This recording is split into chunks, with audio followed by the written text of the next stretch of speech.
Hello बच्चों, आज हम पढ़ेंगे परमुटेशन।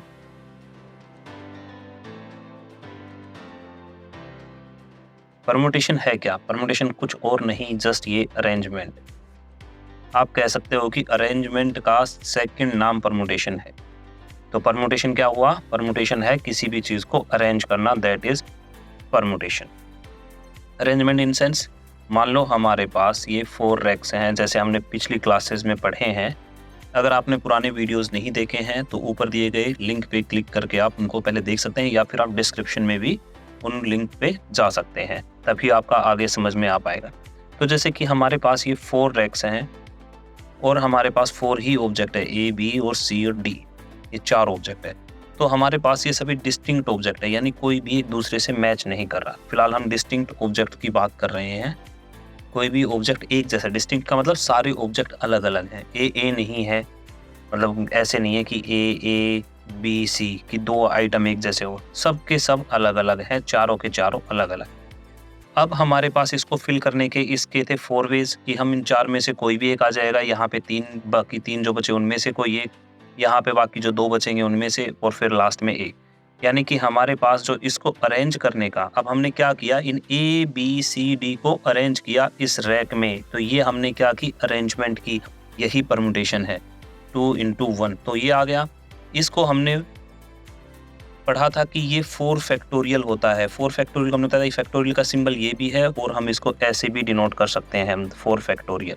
अगर आपने फैक्टोरियल वाला वीडियो नहीं देखा है तो ऊपर आई बटन पे क्लिक करके आप उस वीडियो को देख सकते हैं, या फिर डिस्क्रिप्शन में लिंक दिया हुआ है, आप वहां से भी उस वीडियो पे जा सकते हैं। तो हमें 4 ऑब्जेक्ट अरेंज करने थे 4 पोजीशंस में।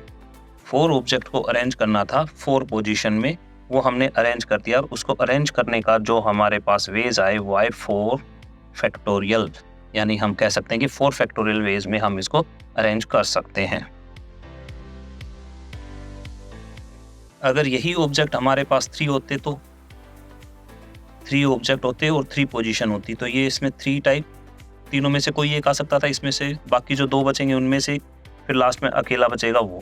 यानी कि 3 into 2 into 1 हम कह सकते हैं कि हम इसको 3 फैक्टोरियल में, यानी कि हमारे पास अगर n ऑब्जेक्ट्स हैं और n पोजीशन में अरेंज करना है, n ऑब्जेक्ट है और n ही पोजीशन है, तो नंबर ऑफ परमुटेशन जो होगी हम कह सकते हैं कि वो n फैक्टोरियल होगी, कि n फैक्टोरियल वेज में हम उसको फिल कर सकते हैं। n फैक्टोरियल वेज में हम उसको फिल कर सकते हैं, ये उसकी permutation of filling n object in n position is factorial n। यहाँ तक समझ में आ गया होगा कि हमारा पहला पॉइंट क्या बना, कि n ऑब्जेक्ट को n पोजीशन में अरेंज करने की परमुटेशन, यानी परमुटेशन जो होगी वो n फैक्टोरियल होगी। अभी तक हमारे पास नंबर ऑफ ऑब्जेक्ट और नंबर ऑफ पोजीशन इक्वल थी, लेकिन अगर यही दोनों चीजें डिफरेंट हो जाएं, मान लो हमारे पास पोजीशन है 3 और हमारे पास ऑब्जेक्ट है 5, तो इसको हम 5 वेज में फिल कर सकते थे। एक आ गया तो इसको 4 वेज में, फिर एक और आ गया तो यहाँ पे 3 वेज में फिल कर सकते थे। इसको हम लिखते थे 5 into 4 into 3। हमारे पास R पोजीशन है, R 1 2 3, और ऐसे करते करते हमारे पास rth पोजीशन, यानी 1 2 3 और ऐसे करके rth position, total r position है और n डिस्टिंक्ट ऑब्जेक्ट है। n डिस्टिंक्ट ऑब्जेक्ट्स है, यानी अलग अलग है, कोई भी एक जैसा नहीं है। n ऑब्जेक्ट्स को हमें अरेंज करना है यहाँ पे, यानी इसका परमुटेशन निकालना है। अरेंजमेंट क्या होता है? परमुटेशन। हमें पता है कि अरेंजमेंट अगर आ गया तो हमें परमुटेशन निकालना है। तो क्या करेंगे, देखो n ऑब्जेक्ट्स थे हमारे पास, n ऑब्जेक्ट में से अगर हम इस पहले वाले को देखते हैं तो n में से कोई भी आ सकता है। तो इसको फिल करने की जो हमारे पास चीजें हैं, आइटम अवेलेबल हैं, वो n आइटम्स अवेलेबल है, n ऑब्जेक्ट्स अवेलेबल। अब अगर हम दूसरे वाले के लिए देखते हैं, एक यहाँ पे यूज हो गया, तो अब हमारे पास बचे n-1। तो इस सेकंड वाले में जो आ सकते हैं वो n-1 आइटम बचे, उनमें से कोई आ सकता है।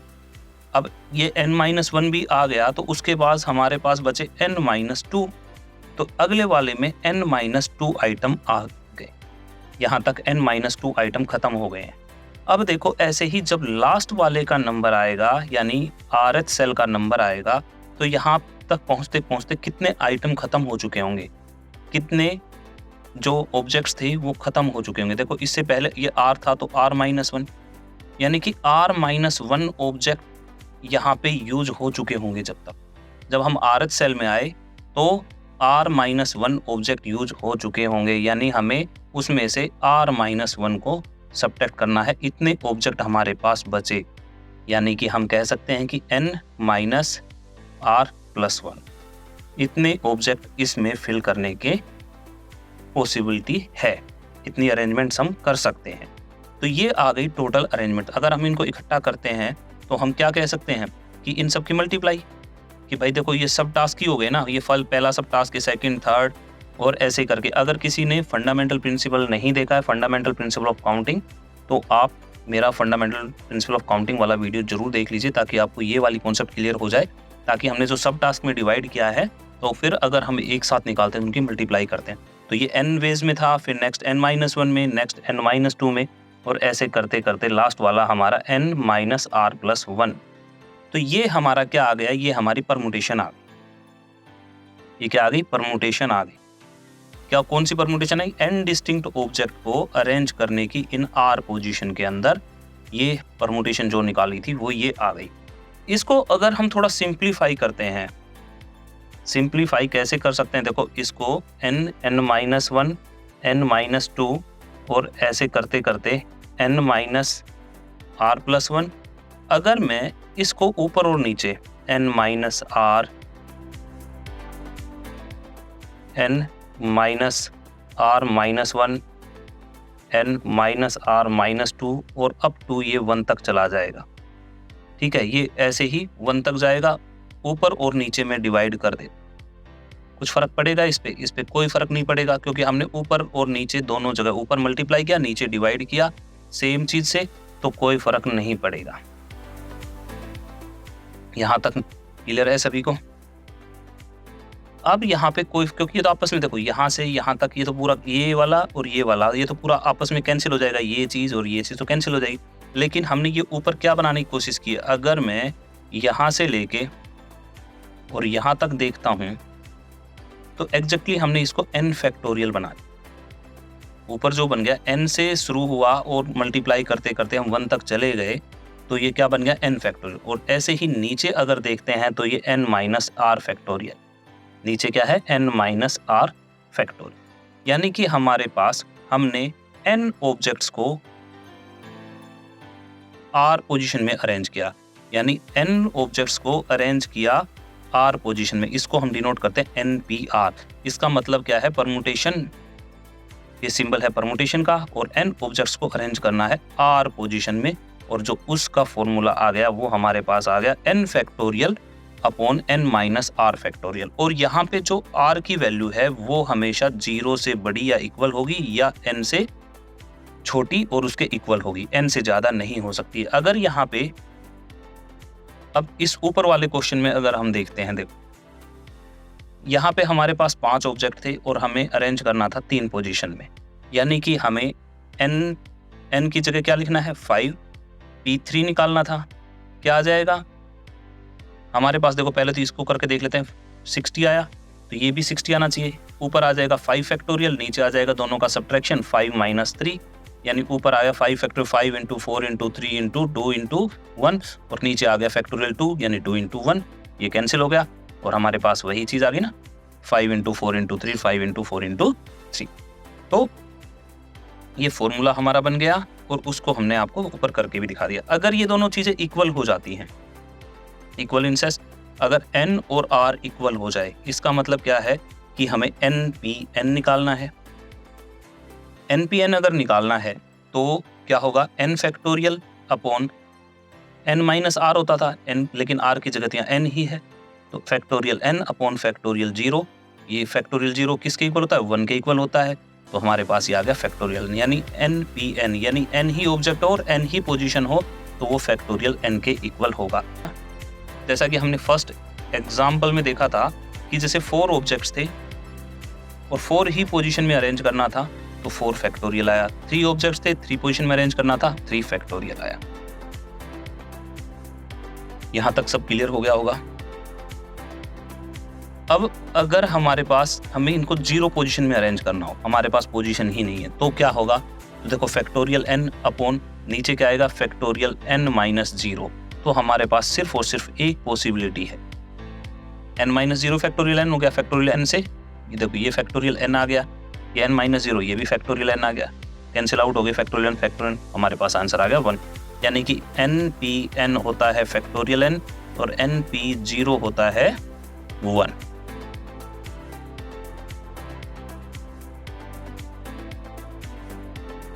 नंबर ऑफ परमुटेशन, हमें नंबर ऑफ परमुटेशन बताना है n डिस्टिंक्ट ऑब्जेक्ट्स का। n डिस्टिंक्ट ऑब्जेक्ट का जो हमने अभी ऊपर किया था उसी का सार है ये मेन पॉइंट है जो आपको नोट करना है। n डिस्टिंक्ट ऑब्जेक्ट्स है, उनमें से हमने r लिए हैं। सिर्फ हमने r पोजीशन फिल करने के लिए हमें कितने आउट लेने पड़ेंगे? उसमें से सिर्फ r ही लेने पड़ेंगे। तो हमने r एट ए टाइम लिया, और जहाँ पे जो r की वैल्यू है 0 से बड़ी या इक्वल है और r से छोटी या इक्वल है। और ऑब्जेक्ट्स डू नॉट रिपीट, और ऑब्जेक्ट्स रिपीट नहीं हो रहे हैं, तो हमें उसकी परम्यूटेशन कैसे लिखते थे? n into n minus 1, n minus 2 और up to n minus r plus 1, ये होता था। इसको अगर हम फैक्टोरियल फॉर्म में लिखेंगे, देखो इसको डिनोट करने का तरीका है npr, ये सबसे ऊपर रहेगा, n p बीच में बड़ा रहेगा, r नीचे छोटा रहेगा, n सर पे रहेगा और r पैरों में रहेगा। मतलब n ऑब्जेक्ट्स को अरेंज करना है r पोजीशन में, यानी r टाइम मतलब n में से हमें r ऑब्जेक्ट को निकाल के वही अरेंज करने हैं। तो उसका फॉर्मूला हमने क्या बनाया था कि npr जो होता है वो होता है factorial n upon factorial n minus r। इस पॉइंट को नोट कर लीजिए अपनी नोटबुक में, ये आगे तक कॉमन है। We have 4 position and 4 objects a b c and d। लेकिन इस बार कंडीशन क्या है कि रिपीटेशन जो है वो अलाउड है। अगर रिपीटेशन अलाउड है तो इसका मतलब इन 4 में से कोई भी यहाँ पे आ सकता है, इन 4 में से यहाँ पे भी कोई आ सकता है। मतलब हर किसी को फिल करने की जो है उसमें 4 में से कोई भी ऑब्जेक्ट आ सकता है। तो 4 ढंग से हम इसको फिल कर सकते हैं, हर किसी को हम 4 ढंग से अरेंज कर सकते हैं। यानी कि हमारे पास इसकी टोटल अरेंजमेंट्स आ गई 4 इंटू 4 इंटू 4, और हम इसको क्या कह सकते हैं? 4 रेज़ टू पावर 4 है ना।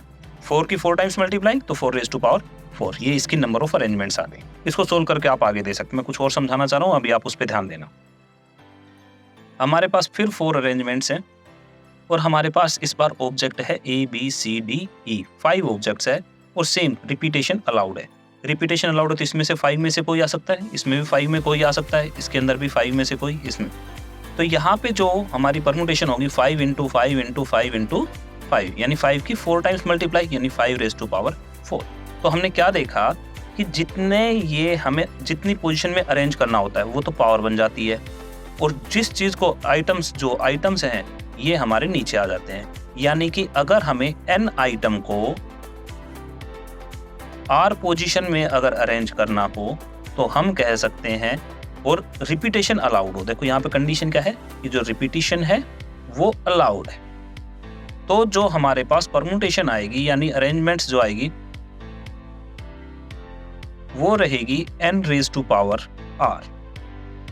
n आइटम थे, r उनकी पोजीशन थी, तो n raise to power r हमारी क्या रहेगी? उसकी परम्यूटेशन या नंबर ऑफ अरेंजमेंट्स रहेगी। हमें परम्यूटेशन निकालनी है n डिफरेंट ऑब्जेक्ट्स की। n डिफरेंट ऑब्जेक्ट्स हैं, taken r at a time. हम उसी चीज को वर्ड्स में लिखने हैं, हमें r उसमें से एक टाइम पे लेने हैं। n डिफरेंट ऑब्जेक्ट्स हैं और r उनमें से लेने, यानी r को अरेंज करना है। वेयर रिपीटेशन अलाउड है, रिपीटेशन अलाउड है, तो हमारे पास वो क्या हो जाएगा? n raise to power r, उसकी परम्यूटेशन आ जाएगी। ठीक है, इसको अपने नोट कर लीजिए। अब हमें परम्यूटेशन निकालना है जब ऑल ऑब्जेक्ट्स जो है वो डिस्टिंक्ट नहीं है, अलग अलग नहीं है।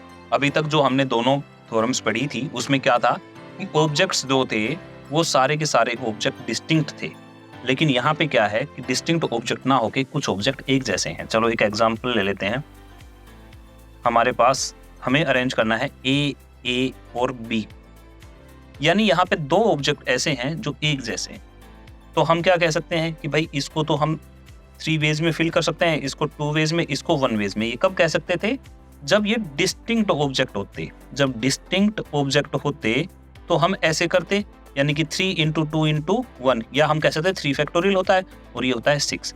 अगर डिस्टिंक्ट ऑब्जेक्ट होते तो ये हमारी परमुटेशन होती, लेकिन यहाँ पे क्या है कि डिस्टिंक्ट नहीं है। डिस्टिंक्ट नहीं है तो क्या करना पड़ेगा? देखो हम इसको समझते हैं नॉर्मल। अगर हम ये A1, A2 और B, हमने मान लिया कि A1, A2 अलग अलग आइटम है, तो इनकी क्या क्या अरेंजमेंट हो सकती है? A1, A2, B हो गई पहली अरेंजमेंट। दूसरी अरेंजमेंट हो जाएगी A1, B, A2। Next arrangement हो जाएगी A2, A1B, A2, B, A1। Next arrangement हो जाएगी B, A2, A1। Next arrangement B, A1, A2। Total arrangement हमारे पास 1, 2, 3, 4, 5 और 6 अरेंजमेंट हो गई। अब यही ऑब्जेक्ट अगर हमारे पास सेम है तो क्या होगा? देखो क्या फर्क पड़ेगा। अभी यहाँ पे देखो A, A, B आएगा, A1, A2 सेम हो जाएगा। यहाँ पे था तो A, B, A, यहाँ पे A, A, B, यहाँ पे A, B, A, यहाँ B, A, A और ये B, A, A। अब आप देख रहे होंगे, देखो रिपीटेशन हो रही है। रिपीटेशन क्या हो रही है? ये A, A, B, ये भी A, A, B। तो A, A, B हम 2 बार थोड़ी ले सकते हैं, तो हमें एक को हटाना पड़ेगा। अब A, B, A 1 time, A, B, A second time, ये फिर रिपीटेशन हो रही है, इसको हटाना पड़ेगा क्योंकि सेम अरेंजमेंट है, सेम अरेंजमेंट है। तो यहाँ पे B, A, A, ये भी B, A, A, यानी यहाँ पे टोटल नंबर ऑफ अरेंजमेंट आई 3। यहाँ पे हमारी अरेंजमेंट्स थी 6, यहाँ पे अरेंजमेंट्स आई 3। जब यहाँ पे एक नंबर, एक आइटम, एक ऑब्जेक्ट 2 बार रिपीट हो रहा था तब था ये। तो उसमें हुआ क्या कि देखो यहाँ पे अगर हम A की अरेंजमेंट देखें, A की अरेंजमेंट में हमने उन सब को काउंट कर लिया, हमने इसके हिसाब से काउंट कर लिया, लेकिन उसमें से 3 तो ऐसी थी जिनको हमें लेना ही नहीं है। यानी हमें इस A1, A2 की अरेंजमेंट जब करनी थी, A1, A2 की अरेंजमेंट जो करनी थी, इसको हम कितने ढंग से कर सकते हैं? फैक्टोरियल 2 वेज में कर सकते हैं। फैक्टोरियल 2 वेज में A1, A2 की अरेंजमेंट कर सकते हैं। तो A है तो इसकी भी हमने फैक्टोरियल 2 को एक्स्ट्रा काउंट कर लिया। अगर हमने फैक्टोरियल 2 को एक्स्ट्रा काउंट कर लिया तो उससे हमें डिवाइड करना पड़ेगा, क्योंकि यहाँ पे मल्टीप्लिकेशन होता है तो यहाँ पे हमें डिवाइड करना पड़ेगा। यानी कि अगर A, B को हमें अरेंज करना है तो हमें फैक्टोरियल 3, यानी जितने आइटम अरेंज करने थे, 3 आइटम अरेंज करने थे, और उसमें से जितने की रिपीटेशन है उतने के फैक्टोरियल से डिवाइड करना पड़ेगा। यानी हमारे पास आंसर आ जाएगा 3 इंटू 2 इंटू 1 हो गया ये 2 इंटू 1, और आंसर आ गया हमारे पास 3। और यही अरेंजमेंट्स थी। समझ में आया कि जितने ऑब्जेक्ट होते हैं उतने का फैक्टोरियल कर देंगे, उतनी टोटल अरेंजमेंट्स आ गई। टोटल अरेंजमेंट में से जो आइटम रिपीट हो रहे हैं, देखो अभी तो हमारे पास सिर्फ A रिपीट होता, हो सकता है कि आगे 3-4 आइटम भी रिपीट हो। जितनी चीजों की रिपीटेशन हो उतना फैक्टोरियल किया, क्योंकि उसकी अकेले की अरेंजमेंट कितनी है? इस अकेले की अरेंजमेंट फैक्टोरियल 2 है। फैक्टोरियल 2 उसमें डबल काउंट हो रहा है, तो हमें उसको फैक्टोरियल 2 से डिवाइड कर दें ताकि वो एक बार ही काउंट हो। फैक्टोरियल 2 से काउंट डिवाइड कर दिया तो हमारे पास टोटल आ गया 3 और हमारा आंसर आ गया। द नंबर ऑफ परमुटेशंस हमें निकालना है n objects when x object are the same kind, are of same kind. जितने x ऑब्जेक्ट है वो एक जैसे हैं और बाकी जो है वो डिस्टिंक्ट है। तो हमने देखा था अभी कि हम उसमें क्या करेंगे, factorial total number of object से जिनकी रिपीटेशन हो रही है उससे डिवाइड कर देंगे उसकी अरेंजमेंट से। तो factorial n upon factorial x। The number of permutations of n objects where x1 object are of same kind। जो x1 ऑब्जेक्ट है वो एक तरह के हैं, x2 ऑब्जेक्ट जो है वो दूसरी तरह के एक जैसे हैं, और x के जो हैं वो k तरह के हैं। यानी इस तरीके से हमारे पास जो रिपीटेशन है x1 की है, x2 की है, xk की है, and the rest if any are of different kind. और जो बाकी है या तो है नहीं है तो वो डिफरेंट काइंड। तो टोटल परमुटेशन हमारे पास फैक्टोरियल n हो जाएगी। डिवाइड क्या करेंगे, रिपीटेशन x1 फैक्टोरियल x2 और up two factorial xk। Same जो हमने ऊपर एक के लिए प्रूव किया था वैसे ही इसके लिए। जो थ्योरम्स आज हमने पढ़ी है इन्हीं के बेस पे हम नेक्स्ट वीडियो में क्वेश्चन करेंगे समरी ऑफ दिस चैप्टर। आपको ये वीडियो कैसा लगा हमें कमेंट सेक्शन में ज़रूर बताएं। अपने दोस्तों के साथ शेयर कीजिए, वीडियो को लाइक करें और हमारे चैनल को सब्सक्राइब करें। Thank you for watching the video. Take care, happy learning.